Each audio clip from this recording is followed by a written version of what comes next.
Hi there, it's Sam from poodles.co.uk. Thank you very much for joining me today and for joining me in SpringWatch. 14 video projects coming at you every single day for 2 solid weeks. There's been 1 week's worth, still 1 more week to go. And today's project is a Valentine treat for a chap. And this uses the beautiful and the amazing and the awesome and so cool geared up garage set. So my little ribbon slides off, and that was meant to be stuck to the ribbon, not the box. And inside here are some chocolate hearts. There's a whole load of them in there. 2, 4, 6, there's 8 chocolate hearts in there. God, I must really love my husband, giving it 8 chocolate hearts. Surprised I've got any left, to be honest. I have a great big bag full of them. And I also have 4 sons, but you know, you kind of know what that's going to mean. Not a lot left. So, but yes, it's a Valentine treat for my husband. I mean, he is a bit of a softie. He will appreciate the hearts and flowers, but I think he'd appreciate a Valentine treat with stuff on.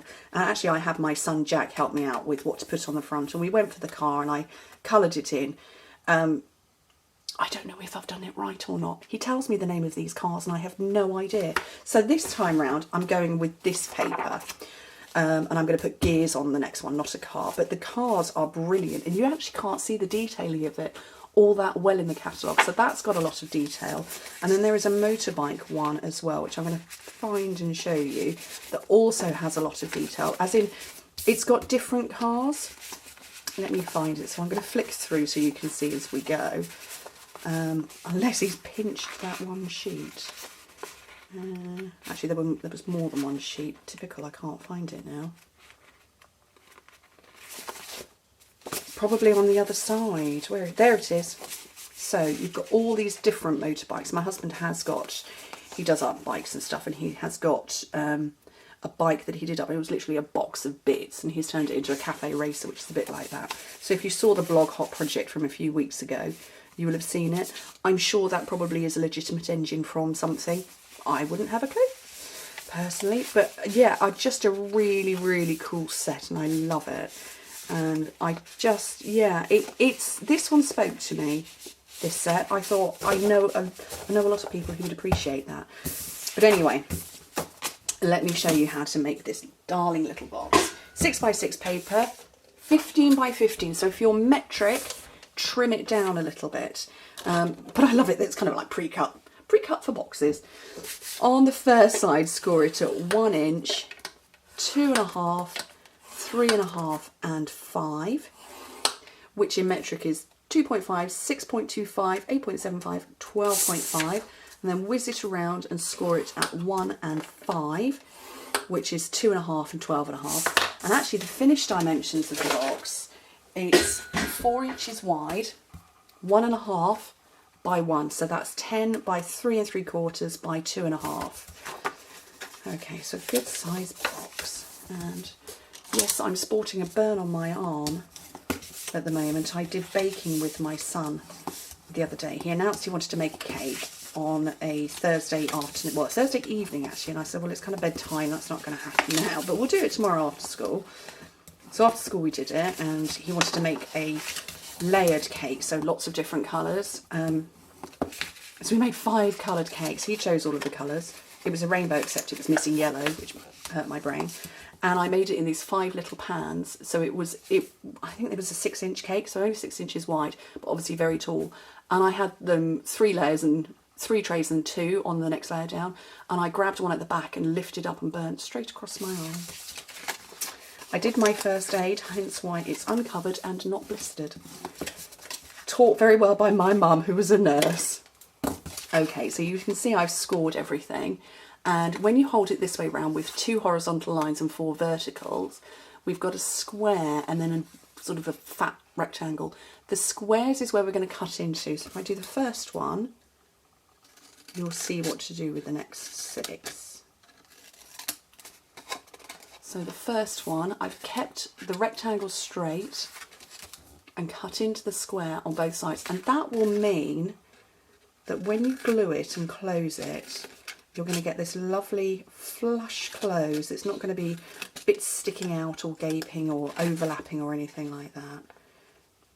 Because if you did, if I left that straight and closed it round and closed it up, it wouldn't. I don't know if you can see that. There's a little bit poking up there. So just by nicking off little bits, it means that when I close it, nothing is sticking up. It's just a perfectly flush line. Okay. I've got a pair of scissors. I don't know if you can see it. It's got a bend. That's weird. They're nice and straight. That's probably the pair that the boys pinch to go and wrap my Christmas presents with. Is it really bad I blame my children for everything? I don't, but I do. Two of the boys have bedrooms on the same floor as my office. We're currently on the middle floor, and my office is here, and I've got one boy whose bedroom is there and one boy whose bedroom is there, and my doorway in the middle. And they tend to just kind of wander in and out, see what Mum's doing, and help. Okay, so what I'm going to do now is I'm going to glue those tabs that I trimmed into. So I'm going to use snail. Snail is okay on paper to paper, but not if you're going to make this and give it to somebody in 2 months' time.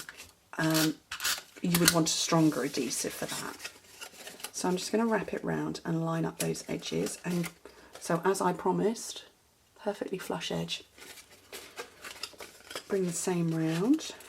The boys on the 3rd floor, who are the next floor up, the 2 older boys are up there on their own, and they've got a bathroom up there, and they tend not to wander down. Although I was in bed the other night and I thought, is that creeping around in my office at midnight at the weekend? And the 2 boys on the top floor had gone into they'd gone into one bedroom and they were chatting, and they decided they were going to have a midnight snack, but didn't want to go all the way down to the kitchen and bang the doors down there, so they snuck into my office. Let's just say there's not very many of the hearts left. Okay. I adore my boys. They're so cute. They are really, really helpful. So I don't begrudge them. I kind of more begrudge the fact that they woke me up. The fact that they pinched sweets and had a midnight feast. Oh, to be a teenager again. Actually, what was really nice is that the 13 and 15-year-old were actually speaking to one another in a non-confrontational manner. Two teenage boys at that age, not a great combination in one house. But the fact that they were hanging out in one of the bedrooms and having a good time, I think they were watching a movie actually.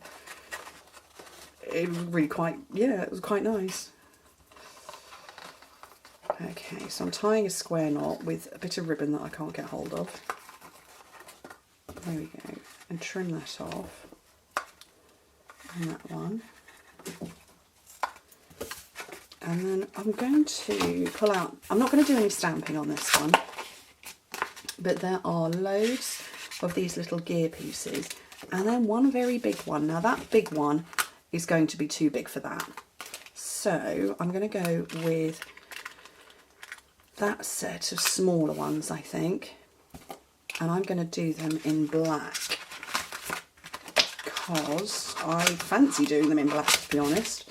Let me find a scrap of black. Well, that's not exactly a scrap. Here we go. So a scrap of black. And so I've got a platform, a clear plate, whoops, cardstock. Actually, I'm going to do this upside down because it's quite detailed.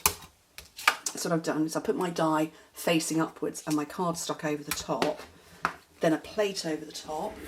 I'll just quickly bring in my big shot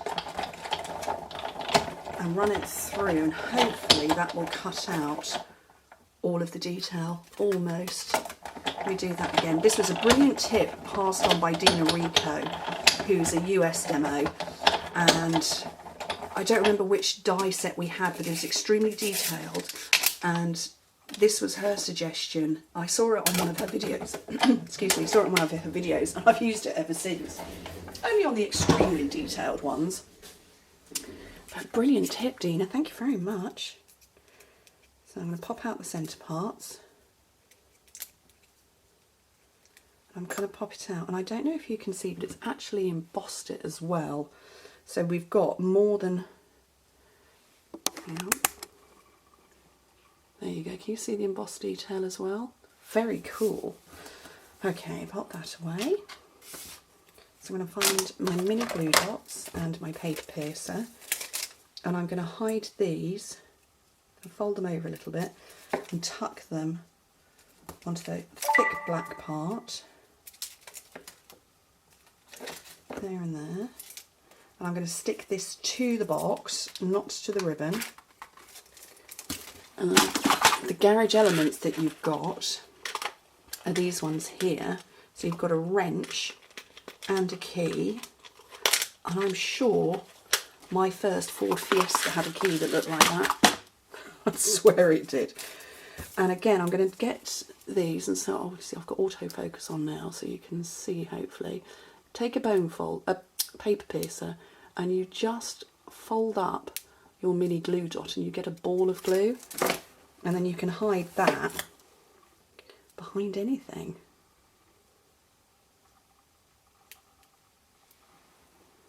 So that is hidden behind there. When you turn it over you can't see it, but you can glue it down. So this one I'm going to stick to the box and do the same on the wrench.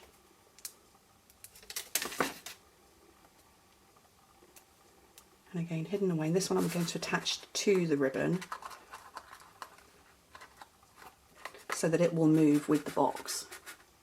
And I think that's really cool. And maybe I ought to put some chocolates inside. Probably should have done that earlier. So, handful of little chocolate hearts. Put a few more in there. Nice little treat for my husband. He will appreciate that.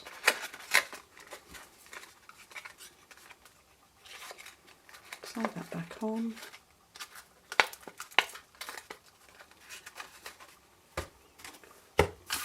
And I think that's a pretty cool Valentine gift for my guy.